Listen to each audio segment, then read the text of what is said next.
মূল পেটানো দেওয়ার কারণে আমার সাথে দিয়েছিল, উনি আর জমা দিয়েছে এটা, তো ওনার অনুমোদনপত্র গৃহীত হয়েছে। ধন্যবাদ।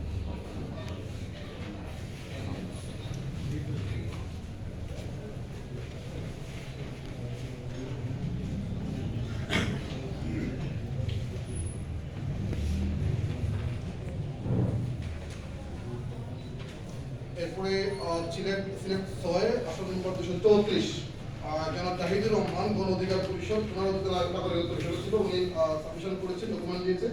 ওনার ক্ষেত্রে একই কথা, ওনার আবেদন আমরা গ্রহণ করেছি, গৃহীত হয়েছে। তবে সাবজেক্ট টু ভেরিফিকেশন পরবর্তী সময় হোম অফিসে ন্যায় করে বা কোনো ডকুমেন্ট দেওয়া হয়, সেখানে যদি ন্যায় অ্যাকসেপ্ট পাইনি তাহলে কিন্তু মনোনয়নপত্র বেরিয়ে দিতে পারবেন। সাময়িকভাবে এটা গ্রহণ করেছি। আলহামদুলিল্লাহ।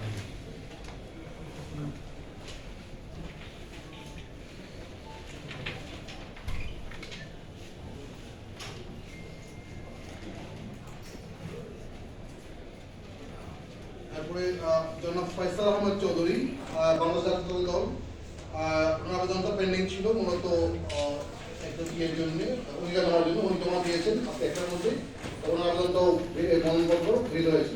আলহামদুলিল্লাহ।